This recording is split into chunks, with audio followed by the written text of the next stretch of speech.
देखो बच्चों, हमने आपको बताया था कि ज्यादातर पौधे हरे होते हैं ना, लेकिन कुछ पौधे ऐसे भी होते हैं जो आपको भूरे दिखेंगे, जिनमें पत्तियां ही नहीं होती हैं, है ना।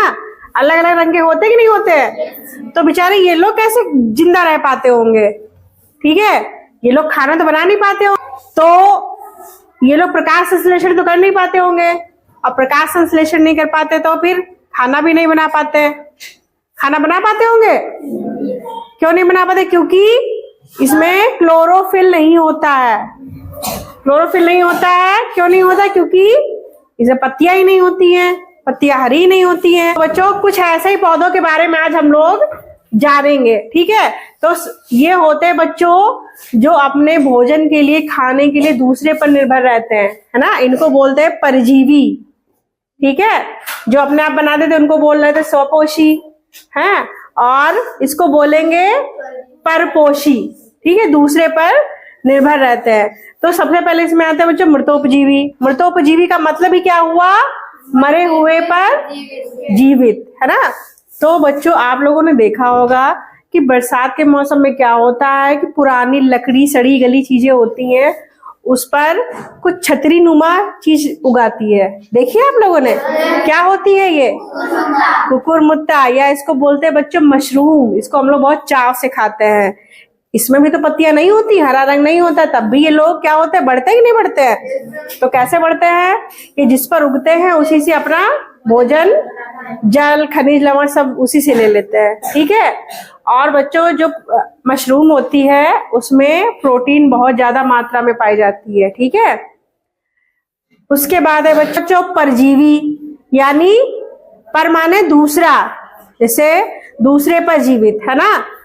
तो बच्चों, एक होते हैं पूर्ण परजीवी, यानी पूरी तरीके से दूसरे पर निर्भर, यानी हम कुछ भी नहीं कर सकते। जैसे छोटा बच्चा होता है, हमने आपको बताया था कि 1-2 महीने का बच्चा होता है, वो खाने के लिए, दूध के लिए, सूसू के लिए, पॉटी के लिए, नहलाने के लिए, कपड़े पहनाने के लिए किस पर निर्भर होता है? अपनी माँ पर। क्या वो कुछ कर सकता है? तो ऐसे ही ये पौधे होते हैं। ये क्या होता है बच्चों, आप लोगों ने कभी जाते हैं कहीं तो सड़क किनारे देखा होगा कि कुछ पौधे होते हैं, उन पर एक पीली पीली बेल ऐसी होती, पीले रंग की होती है, ऐसे ऐसे लिपटी। देखो कभी कभी क्या होता है, पूरे पेड़ पर ही छा जाती है। इसको बच्चों कौन सी है, इसको किसका क्या नाम है? अमर बेल। ये पूरी तरीके से जिस पर ये लपेटती है उसी पर ही निर्भर रहती है खाने के लिए, और इसमें जड़ें नहीं होती हैं। फिर आप लोग कहेंगे मैम मैं खाना पीना कैसे करती हूँ, जड़ें नहीं होती हैं, ठीक है। तो क्या होता है बच्चों, इसमें चूसक जड़ें होती हैं, ठीक है, छोटी छोटी सी। वो क्या होती हैं, जिस पर ये लोग लपेटती हैं उसी से ही अपना भोजन चूस लेती हैं। पानी, खनिज, लवण सब इसी से ही अपना भोजन ले लेती है, और पूरी तरीके से इस पर निर्भर रहती है, इसलिए इसको बोलते हैं पूर्ण परजीवी, ठीक है। इसके अलावा इसके बाद बच्चों क्या होता है, सहजीवन। सहजीवन का मतलब क्या होता है कि दोनों लोगों को लाभ पहुंचे, ऐसा जीवन, है ना। तो देखिए बच्चों, कुछ पौधे की जो जड़ें होती हैं, मटर और चना, आप लोगों ने देखी है, आप लोगों ने खेतों में देखी होंगी। तो आपने उनकी जड़ों में गांठें देखी हैं, ऐसी गोल गोल देखी है।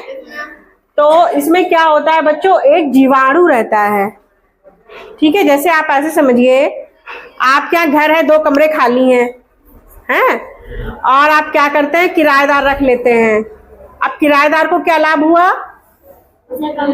उसको रहने के लिए घर मिल गया।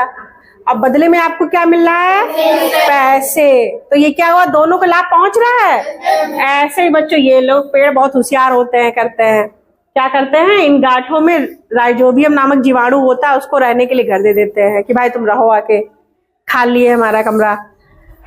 और बदले में क्या ले लेते हैं, पैसे कहाँ से लेंगे बदले में ले लेते हैं बच्चों, वातावरण में नाइट्रोजन होती है, लेकिन जो पौधे होते हैं बच्चों डायरेक्ट नाइट्रोजन नहीं ले पाते हैं। तो राइजोबियम क्या करता है, ये वातावरण की नाइट्रोजन को घुलनशील नाइट्रेट्स में बदलकर पौधे को दे देता है, जड़ों को दे देगा, और जड़ें क्या करती हैं, ऊपर तक पहुंचा देती हैं, ठीक है, नाइट्रेट्स को। तो ऐसे ही बच्चों क्या होता है, इनका सहजीवन चलता रहता है। तो आया बच्चों समझ में?